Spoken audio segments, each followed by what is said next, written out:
Baik, perkenalkan nama saya Zulkifli dengan NIM 02304037. Saya akan presentasikan latar belakang proyek website sistem manajemen kos yang kelompok saya buat. Latar belakang pembuatan sistem ini dikarenakan banyak pemilik kos masih mengelola data kamar, penghuni dan pembayaran secara manual, seperti menggunakan buku atau catatan sederhana. Cara ini sering menimbulkan masalah seperti data tidak rapi, sulit mencari informasi, dan rawan kesalahan pencatatan. Oleh karena itu, kami membuat sebuah website yang dapat membantu pemilik kos mengelola semua data secara digital, terstruktur, dan real time. Adapun tujuan utama dari proyek yang kami buat yaitu yang pertama, permudah pengelolaan data kamar kos. Yang kedua, memantau status hunian dan pelanggan. Yang ketiga, mengetahui kondisi pembayaran dan pendapatan kos dengan cepat. Dengan sistem ini, pemilik kos cukup membuka website untuk melihat seluruh informasi penting tanpa harus melakukan pencatatan manual. Mungkin itu penjelasan saya mengenai latar belakang dan tujuan. Kenalkan, nama saya Muhammad Rifki dengan NIM 02304069. Kami beralih ke sisi frontend. Kami menerapkan service pattern untuk komunikasi API.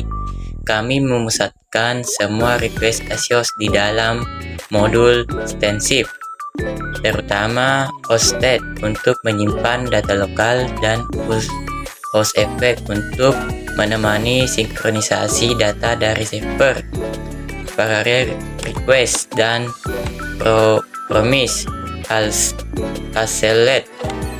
Fitur teknis yang kami unggulkan adalah fungsi fetch dashboard data yang menggunakan promise select. Teknik ini memungkinkan request data kamar, pelanggan, dan pembayaran berjalan secara paralel. Keuntungannya adalah performa pemuatan data yang jauh lebih cepat, dan jika salah satu API mengalami kendala, UI tidak akan berhenti berfungsi total, melainkan tetap menampilkan data lain yang berhasil dimuat. Health check dan user experience. Kami juga mengimplementasikan sistem health check otomatis. Setiap kali dashboard dimuat, frontend mengirimkan sinyal ke endpoint atau API health. Jika server tidak merespon, sistem akan memberikan notifikasi instan melalui Red Hot Toast. Kami juga menggunakan loading skeletons dan komponen reusable untuk menjaga pengalaman menggunakan pengguna agar tetap mulus dan informatif selama proses pengambilan data berlangsung dari backend. Saya, Andi Muhammad Yusuf Sangkari, NIM 02304001 akan melanjutkan dari sisi server. Saya akan menjelaskan alur pemrosesan permintaan di file server JS yang merupakan entry point aplikasi. Kami membangun rantai middleware yang kokoh dimulai dari CORS untuk mengatur kebijakan akses lintas domain, hingga middleware Express JSON dan Erlang code yang berfungsi memparsing payload dari klien menjadi objek JavaScript agar bisa diolah oleh logika internal kami. Modular routing. Sistem routing kami buat secara modular untuk kemudahan pemeliharaan dan pembacaan kode. Kami memisahkan rute untuk kamar, pelanggan, dan pembayaran ke dalam modul-modul terpisah seperti room routes dan customer routes. Setiap rute mengikuti prinsip RESTful API, di mana kami membedakan metode GET untuk pengambilan data, POST untuk pembuatan data baru, serta put dan delete untuk pemutakhiran dan penghapusan. Global Error Handling. Salah satu bagian teknis yang paling krusial adalah Global Error Handling middleware yang diletakkan di akhir rantai root. Jika terjadi kegagalan pada database atau error logika, middleware ini akan menangkap exception tersebut dan mengembalikan respon JSON yang seragam dengan status kode yang sesuai. Strategi ini memastikan bahwa front tidak akan mengalami crash atau hang, melainkan menerima pesan error deskriptif yang mempermudah proses debugging dan pengembang.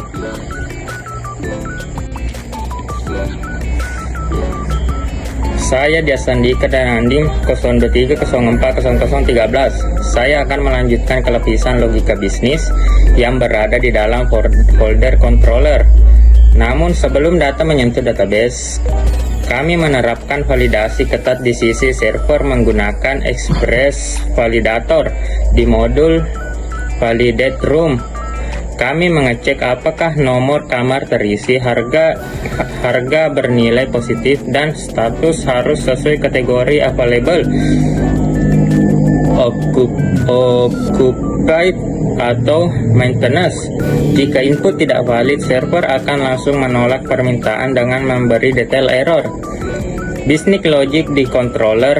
Di dalam controller, kami menggunakan pola synchronous function dengan blok try-catch untuk memastikan setiap operasi database berjalan aman.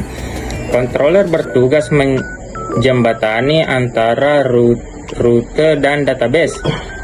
Misal, saat pelanggan baru ditambahkan,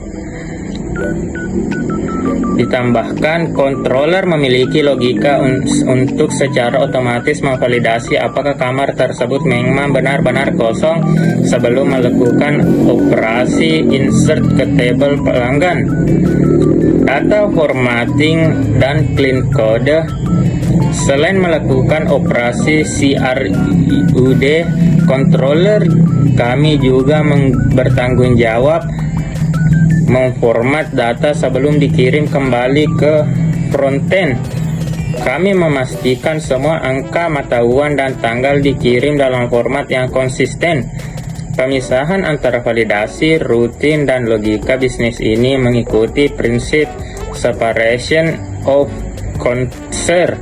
concern yang membuat kode aplikasi kami menjadi lebih tangguh, mudah diuji, dan sangat rapi untuk skala pengembangan tim.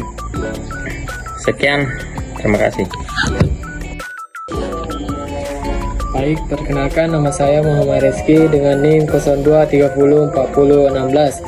Selanjutnya adalah struktur data yang merupakan fondasi dari aplikasi manajemen ini.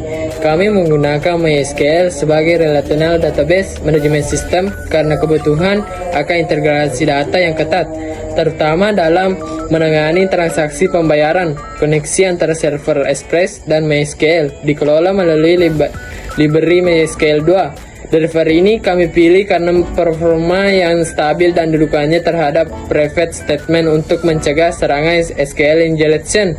Skema table dan primasi key. Skema database kami terdiri dari 3 table utama: room, counter, dan payments. Table room menyimpan data fisik kamar, sementara customer menyimpan dari penghuni. Kami menggunakan UID atau ID unik sebagai primasi key untuk memastikan keamanan referensi data. Struktur ini memastikan bahwa setiap entitas dalam sistem terdokumentasi dengan ID yang unik dan tidak akan terjadi tabrakan data saat database bertumbuh besar. Terima kasih. Assalamualaikum warahmatullahi wabarakatuh. Saya Irfandi, NIM 02304064. Sekarang mari kita buktikan teori tersebut melalui demo langsung. Saat ini saya berada di halaman dashboard di pojok atas.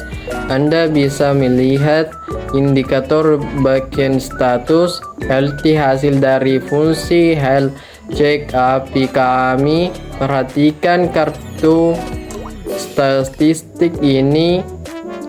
Total kamar tersedia dan pendapatan bulanan. Data ini diambil secara real time dari database melalui teknik promise Al-Setle. Jika saya merefresh, Anda akan melihat skeleton loading yang kami pasang untuk menjaga kenyamanan visual pengguna sementara data sedang ditarik dari server Express kami. Halaman manajemen kamar pindah ke halaman manajemen kamar. Di sini ditampilkan data seluruh aset kamar dengan batchgate status yang dinamis. Saya akan mendemonstrasikan perubahan status jika saya mengubah kamar A102 menjadi status maintenance. Sistem pengirimkan request pun ke backend. Perhatikan bagaimana warna batchgate berubah secara instan berkat reactive state direct tanpa perlu merefresh halaman. Fitur ini sangat krusial bagi pemilik kos untuk memantau kesiapan fisik kamar secara cepat dan akurat. Halaman manajemen pelanggan. Terakhir kita ke halaman manajemen pelanggan. Saya akan mendemonstrasikan fitur CRUD saat saya klik tambah pelanggan. Forum ini terintegrasi dengan RedHawk Form. Pada pilihan kamar, sistem hanya menampilkan kamar yang berstatus available. Data ini ditarik dinamis dari database. Setelah saya simpan, notifikasi sukses muncul melalui RedHawk Toast. Saya juga akan bisa menggunakan fitur real-time search untuk memfilter pelanggan berdasarkan nama atau nomor telepon. Semua interaksi ini menunjukkan sinergi antara frontend yang responsif dan batchgate yang solid. Demikian dari saya. Assalamualaikum warahmatullahi wabarakatuh.